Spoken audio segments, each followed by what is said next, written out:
Senhor Deus, em nome de Jesus, eu peço a tua ajuda e clamo pelo teu socorro uma vez mais em favor da minha vida, porque tudo que eu sei, tudo que eu aprendi, tudo que eu adquiri, nada significa sem a presença do teu Espírito Santo. Por isso eu te peço em nome de Jesus, Pai, que a tua graça, que o teu favor, que a unção e a presença do teu Espírito Santo venha sobre a minha vida, para que eu proclame a tua palavra, ó Deus amado, no poder do teu Espírito, mas que seja, amado Deus, com simplicidade, para que todos venham compreender, e não somente compreender, aplicar, amado Deus, a tua palavra. Em nome do Senhor Jesus, fala conosco. Aquietamos a nossa alma, aquietamos o nosso coração para ouvir a tua voz nesta noite, em nome de Jesus. Amém. Amém? Vou pedir aos irmãos muita atenção, porque eu vou ler vários versículos da palavra de Deus nesse exato momento. Então eu peço muita, mas muita atenção, tá bom?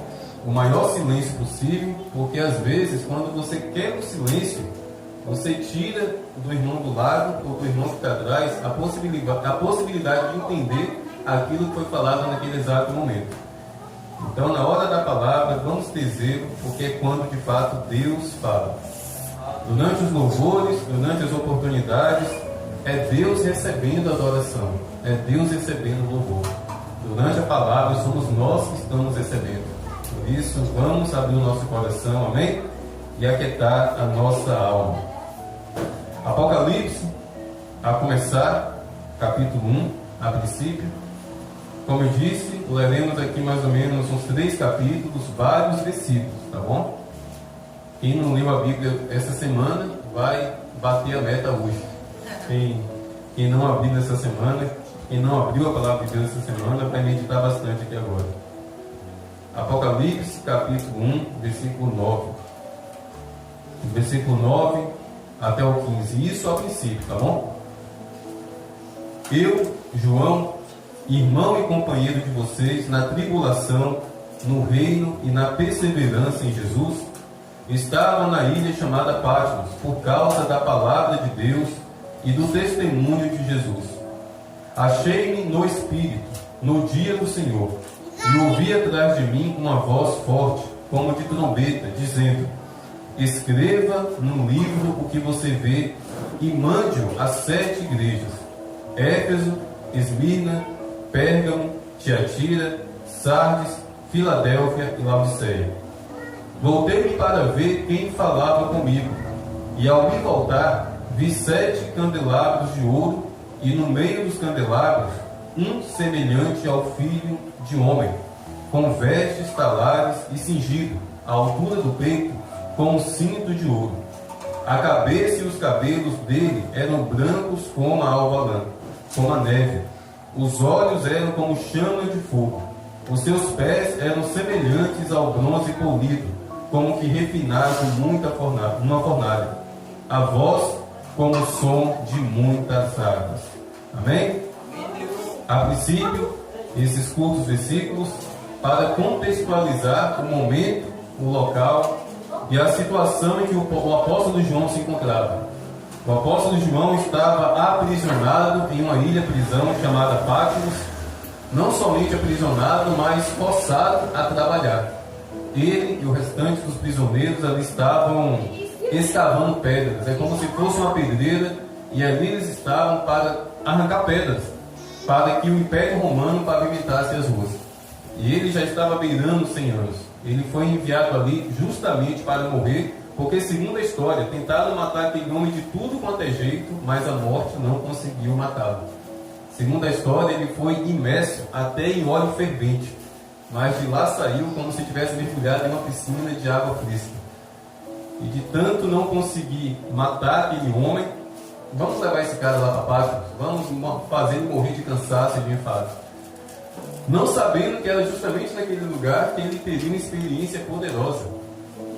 Todo o livro do Apocalipse foi justamente escrito na ilha de Patmos. Todas as experiências, todas as revelações, a começar desta aqui, o apóstolo João recebeu naquela ilha. Em um lugar de morte, em um lugar de humilhação, em um lugar de cansaço, em um lugar de sofrimento. Meus irmãos, independente do lugar, se buscarmos, Deus se revela.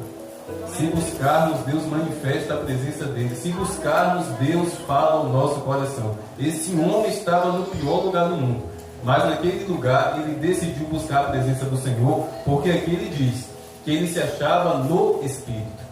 E aqui está com letra maiúscula, ou seja, ele estava em comunhão com o Espírito Santo quando ele recebeu aquelas revelações.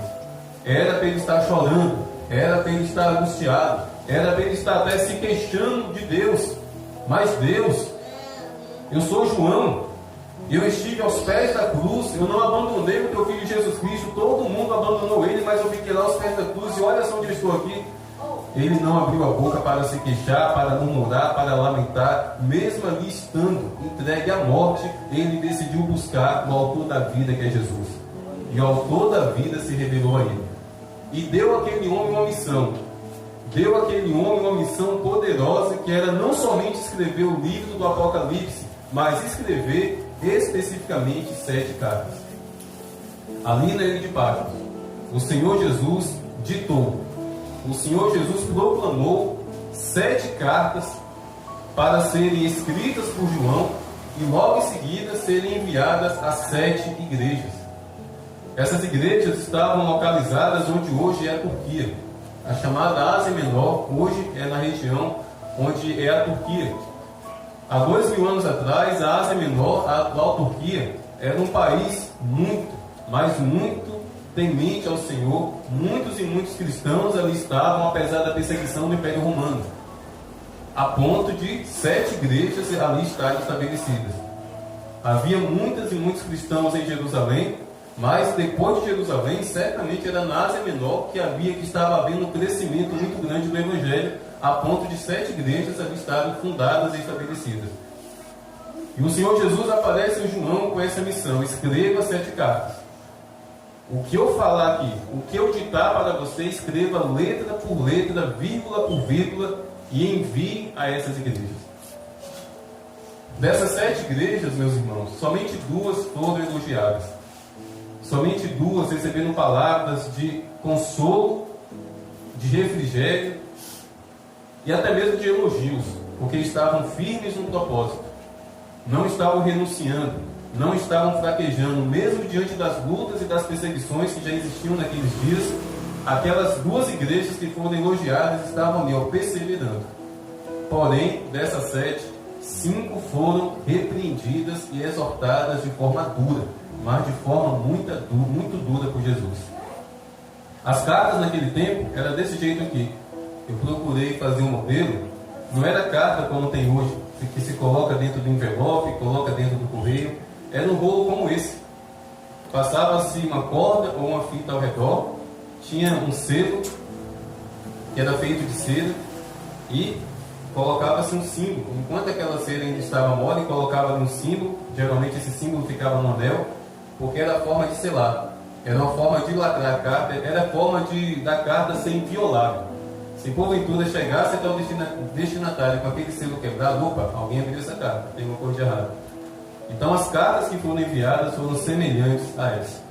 Uma carta para a igreja de Éfeso, outra carta para a igreja de Pérgamo, outra carta para a igreja de Tiatira, outra carta para a igreja de Sardes e por fim outra carta para a igreja de Laodiceia. Essas foram as 5 igrejas que receberam cartas duras, cartas severas, cartas, literalmente falando, com broncas do próprio Senhor Jesus àquela igreja.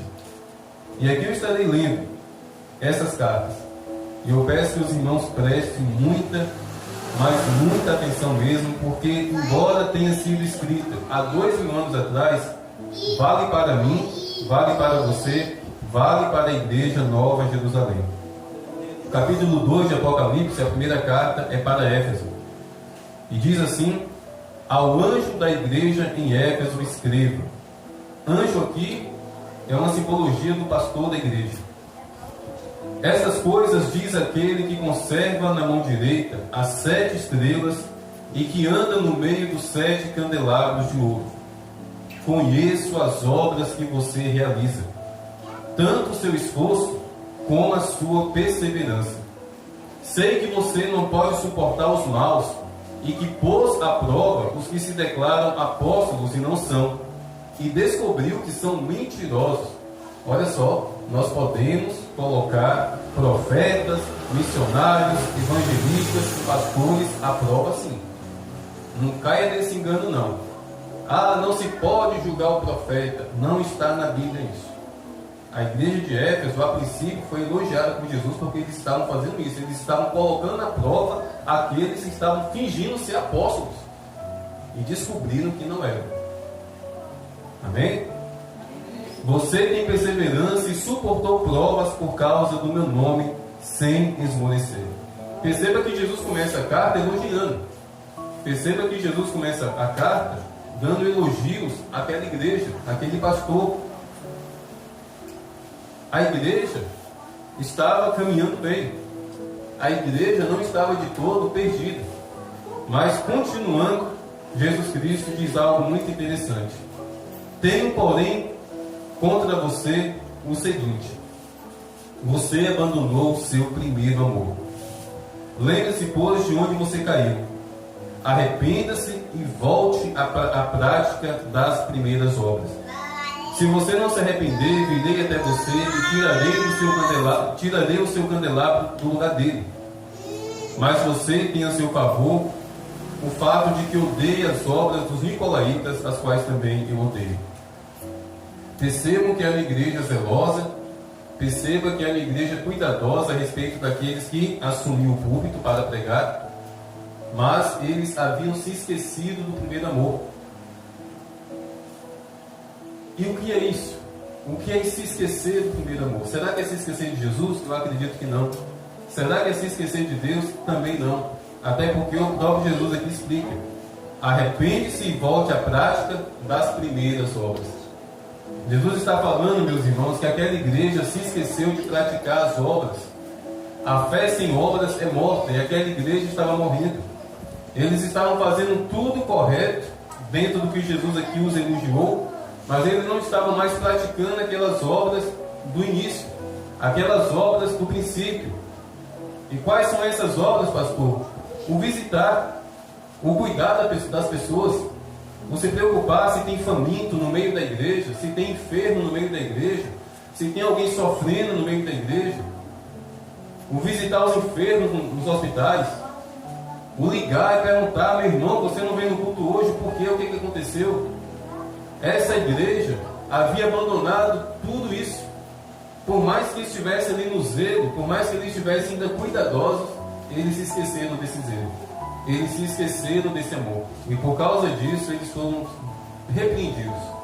Eles foram severamente chamados à atenção. A próxima igreja é a igreja de Pérgamo. No capítulo 2, a partir do versículo 12. Ao anjo da igreja em Pérgamo escrevo: essas coisas diz aquele que tem a espada afiada de 2 gumes. Conheço o lugar onde você mora, que é o lugar onde está o trono de Satanás. Sei que você conserva o meu nome e não negou a fé que tem em mim, mesmo nos dias de Antipas, minha testemunha, meu fiel, que foi morto na cidade de vocês, aí onde Satanás habita. Mais uma vez, Jesus começa elogiando. Mais uma vez, Jesus começa dando a palavra de ânimo. Eu sei onde vocês estão. Eu sei que nessa cidade tem um trono de Satanás. Eu sei que vocês são perseguidos. Inclusive, o Antipas, um homem de Deus naquela cidade, naquela igreja, foi perseguido e foi morto. Mas aquela igreja não estava firme. Aquela igreja não estava prevalecendo e perseverando.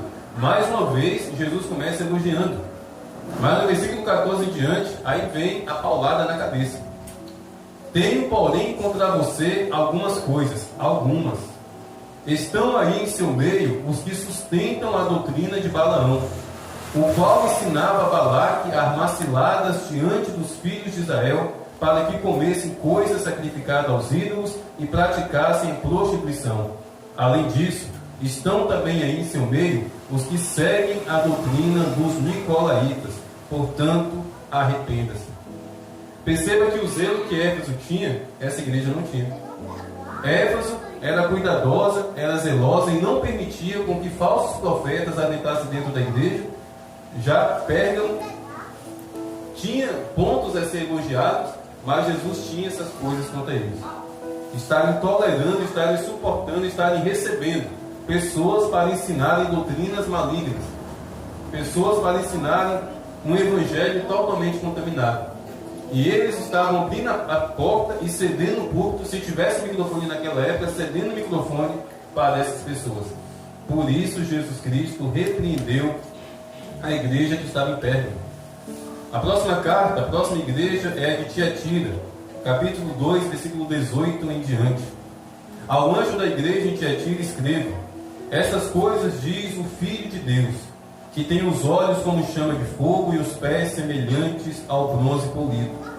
Conheço as obras que você realiza, o seu amor, a sua fé, o seu serviço, a sua perseverança e as suas últimas obras, mais numerosas do que as primeiras. Mais uma vez elogio.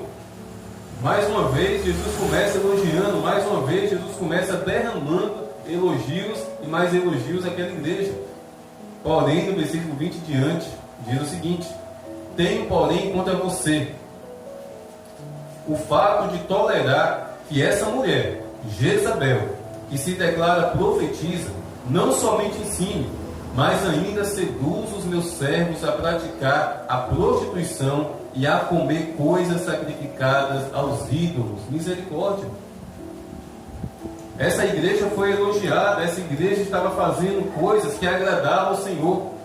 Porém, eles estavam tolerando dentro do ministério. Eles estavam tolerando na direção da igreja uma mulher que se dizia profetisa, ou seja, ela tinha essa autoridade na igreja, eles deram essa autoridade àquela mulher, a de ser profetisa, ela profetizava, ela pregava. E Jesus disse que essa mulher estava ensinando os servos dele a praticar imoralidade sexual. Dentro da igreja, meus irmãos, uma profetisa ensinando isso, certamente não ensinava no púlpito, porque seria muito escancarado, mas com certeza de casa em casa, nos grupinhos do WhatsApp, dava ali aquela sedução. Meus irmãos, é muito sério. A próxima igreja, a igreja de Sardes, já no capítulo 3, ao anjo da igreja em Sardes escreva: essas coisas diz aquele que tem os 7 Espíritos de Deus e as 7 estrelas. Conheço as obras que você realiza, que você tem fama de estar vivo, mas está morto. Essa aqui não teve elogio no início, não. Essa aqui, já no início, já veio uma bronca, já veio uma chamada à atenção. Conheço as obras que você realiza. Você tem fama de estar vivo, mas está morto. Fique vigiando e fortaleça o restante que estava para morrer, porque verifiquei que as obras que você realiza não são íntegras na presença do meu Deus. Lembre-se, pois, do que você recebeu e ouviu. Guarde e arrependa-se. Se você não vigiar, eu virei como ladrão, de repente, e você de modo nenhum saberá em que hora virei contra você. Mas você tem aí em Sardes umas poucas pessoas que não se contaminaram, que não contaminaram suas vestes. Elas andarão comigo, vestidas de branco, pois são dignas. Já essa aqui foi porrada do início ao fim. Já essa aqui logo de cara não teve elogio não, foi bronca. Essa igreja estava totalmente corrompida. Tinha fama de que estava viva, tinha fama de que estava funcionando, mas estava morta. Meus irmãos, essa igreja aqui, ela estava totalmente em ruínas, mas acreditava que estava o quê? Bem de vida, que estava fazendo a vontade do Senhor. Mas Jesus Cristo é justo. Ele sondou aquela igreja e descobriu que umas poucas pessoas estavam sinceras, umas poucas pessoas estavam íntegras diante dele. Eram os remanescentes em meio a toda aquela podridão, e certamente eram as pessoas que estavam intercedendo, eram pessoas que estavam clamando, eram pessoas que estavam caindo no chão, intercedendo diante de Jesus a respeito daquela situação. A próxima igreja, a igreja de Laodiceia, capítulo 3, versículo 14. Ao anjo da igreja em Laodiceia escreva: essas coisas diz o Amém, a testemunha fiel e verdadeira, o princípio da criação de Deus. Conheço as obras que você realiza, que você não é nem frio e nem quente. Quem dera você fosse frio ou quente. Assim, porque você é morno e não é quente nem é frio, estou a ponto de vomitá-lo da minha boca. Meus irmãos, imagine você ouvir isso de Jesus. Fulano de tal, eu estou a ponto de vomitar você da minha boca, eu estou com nojo de você. Eu não estou suportando você. Foi o que Jesus Cristo disse para essa igreja. Laodiceia, eu não estou te suportando, você está nojenta, você está imunda, você está me causando ânsia de vômito. Você diz, sou rico, estou bem de vida e não preciso de nada, mas você não sabe que é infeliz, miserável, pobre, cego e nu. Essa doeu até em mim agora.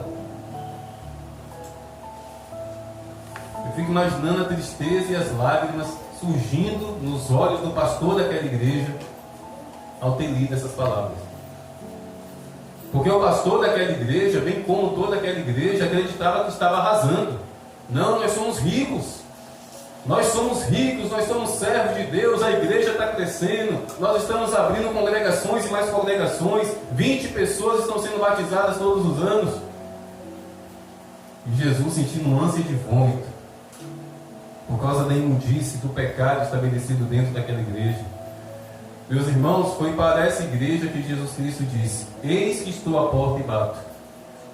Se alguém ouvir a minha voz e abrir a porta, então eu entrarei. Geralmente é comum usar esses versículos para evangelismo. Chegamos perto de uma pessoa que não conhece Jesus, que está nas drogas, que está na criminalidade, que está na prostituição, enfim, que está distante do Senhor, e de muita boa vontade nós dizemos isso: meu irmão, ó, Jesus está à porta e bate. Mas o contexto dessa fala de Jesus não é evangelismo não é os perdidos não, é a igreja. Jesus disse: eis que eu estou à porta e bato, para uma igreja. Sabe o que isso significa? Jesus estava do lado de fora da igreja. Jesus estava do lado de fora da igreja, Léo. Se Jesus estava do lado de fora da igreja, quem estava dentro da igreja? Pode ter certeza, Satanás. Se Jesus não ocupa um coração, se Jesus não ocupa um público, se Jesus não ocupa uma igreja, acredite, Satanás vai preencher aquele vazio. E assim termina a leitura das 5 cartas. Assim termina, meus irmãos, a leitura das 5 cartas que foram enviadas para aqueles pastores. E mais uma vez eu digo, eu imagino aqueles 5 pastores a princípio se alegrando. Opa, o apóstolo João enviou uma carta, que maravilha! Igreja, ó, tal dia, tal hora, vamos fazer uma reunião de membros. Eu nem vou abrir, eu quero ler na frente de vocês, tá bom? Vamos fazer uma reunião de membros, porque o apóstolo João, o nosso amado apóstolo João, o último dos apóstolos que está vivo, o último daqueles que viu Jesus vivo, a última testemunha viva de Jesus, ele nos enviou uma carta. Vamos fazer uma reunião, vamos ler em conjunto. E a igreja se reuniu, a igreja lutou, aquela expectativa, aquela maravilha, e quebraram o selo. E de repente só viu homens e mulheres baixarem a cabeça de vergonha, de humilhação, porque estavam sendo constrangidas pelo próprio Jesus. Meus irmãos, eu preciso fazer uma pergunta para vocês. Se Jesus enviar uma carta para cada um de nós hoje, o que estaria escrito nessa carta? O que estaria escrito nessa carta? Seriam palavras boas, de elogios? Seriam palavras, sabe, Tiane, vai, você está conseguindo, eu estou me agradando da sua vida. Meus irmãos, a começar de mim, eu confesso, eu levaria muita bronca, muita bronca, muita bronca e muita bronca. E muito feliz eu vou ficar recebendo uma carta dessa de Jesus com duras exortações, porque ele repreende aquele que ama. Essas igrejas eram amadas por Jesus, por isso que Jesus se preocupou em escrever cartas para elas, para que se arrependesse e voltasse a viver uma vida de retidão e de integridade. Mas eu lamento dizer, meus irmãos, que infelizmente elas não escutaram, infelizmente elas não receberam a exortação, infelizmente elas não se corrigiram. Sabe por quê? Porque hoje a Turquia, que há 2000 anos atrás era a Ásia Menor, é um país onde o cristianismo representa apenas 1% da população. Há 2000 anos atrás, 7 igrejas existiam naquele país. E hoje apenas 1% da população é cristã. O Evangelho simplesmente desapareceu daquele país no decorrer dos últimos 2000 anos. Foram exortados, mas não receberam a exortação, não aplicaram a exortação, provavelmente até jogaram a carta no lixo. O quê? João? João está velho, está gagá, deve estar doido, deve estar caducando. Essa carta aqui eu achei que ele escreveu de qualquer jeito. João está repreendido, João está cheio do capeta, é o demônio que está usando João. Talvez chegaram até a dizer isso. Meus irmãos, essa mesma essência, esse mesmo Espírito, essa mesma exortação e esse mesmo amor de Jesus é válido para mim e para você, como o templo do Espírito Santo que nós somos. Nós somos templo do Espírito Santo e precisamos abrir o nosso coração para a exortação, para a correção, para as broncas que Jesus Cristo tem a dar a cada um de nós. A Bíblia fala que certa vez Jesus Cristo entrou no templo de Jerusalém e fez um chicote, pegou uma corda, fez um chicote e entrou dentro do templo de forma irada e derrubou tudo e colocou todo mundo para correr. É necessário que nós permitamos com que Jesus faça isso no meu e no seu coração, porque nós só queremos o Jesus, cordeirinho, só queremos o Jesus, Cordeiro de Deus, no nosso coração. Mas lembre-se que ele também é simbolizado na Bíblia como um leão da tribo de Judá. E pode ter certeza, o rugido do leão, meus irmãos, ensurdece qualquer ouvido. Meus irmãos, precisamos mais do rugido de Jesus do que do carinho de Jesus. Precisamos mais da correção de Jesus do que do afago de Jesus. Precisamos permitir com que Jesus mais tire coisas de nós do que Ele nos dê.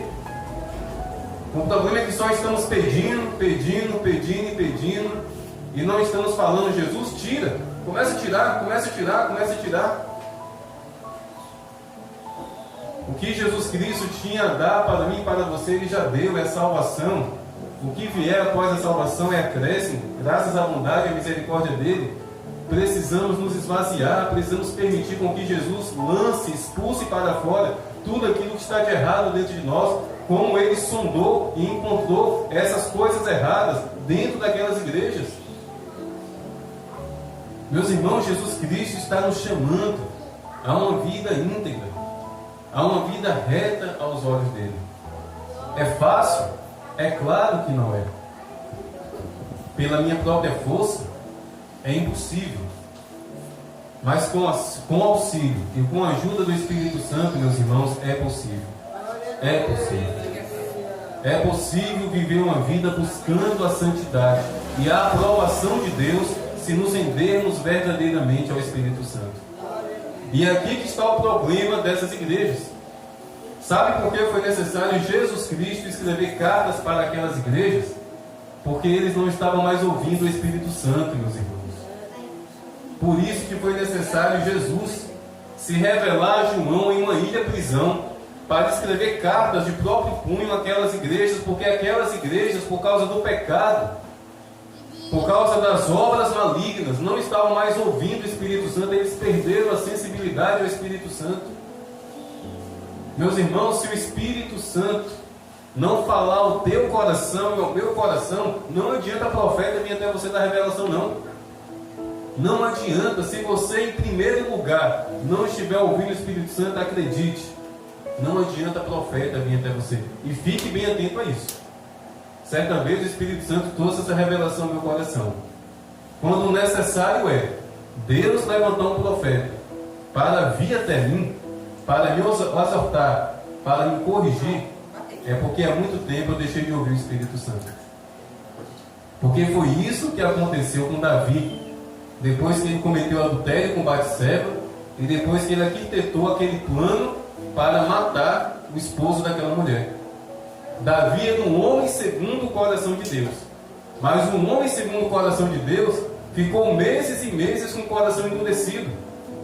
Depois de ter praticado pecados terríveis, ele não se arrependeu, ele não pediu perdão, ele fechou o coração, ele endureceu o coração para o Espírito de Deus. E foi necessário Deus fazer o quê? Levantar o profeta Natan para ir exortá-lo. Se Deus estiver precisando levantar profetas para chamar a tua atenção, preste bem atenção nisso. Volte a ouvir o Espírito Santo. Você deixou de ouvir o Espírito Santo de Deus. Amém? Sejamos exortados, meus irmãos. Jesus Cristo está voltando. Ele de fato está voltando. É uma realidade. E precisamos entender que culto após culto, oração após oração, todo momento que nós temos para ouvir a palavra de Deus é uma oportunidade única. E talvez a última oportunidade que nós estamos tendo aqui nessa noite de ouvir a palavra de Deus e buscar a correção enquanto ainda temos tempo. Enquanto ainda temos tempo. Essa palavra veio ao meu coração ontem à tarde. Eu comecei a meditar, comecei a receber, comecei a ser corrigido, comecei a ser exortado. Porque triste é o pastor que prega somente para os outros ouvir. O pastor tem que ser o primeiro a ouvir. O pastor tem que ser o primeiro a se envergonhar, a se constranger e a permitir com que a palavra seja pregada ali no coração e na alma dele, porque isso dá respaldo para o pastor pregar. Então, eu confesso, eu fui exortado, eu fui chamado a atenção por essa palavra. Eu me vi em cada uma dessas igrejas, meus irmãos. Eu me vi na pele de cada um desses pastores. Eu me vi na pele de cada um dos membros dessa igreja. Eu senti. Em determinado momento eu quase olhei para o céu para ver se era Deus que estava ali olhando para mim naquele exato momento, e de fato estava, porque se veio a mim essa palavra, em primeiro lugar era para mim e depois para vocês. Porque eu sempre gosto de brincar. Antigamente, né, quem já foi criança aqui, e a nossa geração foi uma geração que apanhava dos pais. E eu sempre tive, a minha casa sempre teve muitas pessoas, eu tive muitas irmãs, e a minha alegria era quando eu não apanhava sozinho. Ou a alegria que me dava quando eu apanhava, mas logo em seguida a minha mãe ia bater também na minha irmã. Então hoje eu estou sentindo essa alegria. Através dessa palavra, Deus não bateu somente em mim, Deus também bateu em vocês. E como isso me deixa feliz? Porque eu sei que se bateu em mim e bateu em vocês através da palavra, é porque Ele me ama e é porque Ele ama cada um de vocês e quer que a nossa vida eterna seja na presença dEle e não na presença de Satanás e seus demônios em uma condenação eterna. Amém?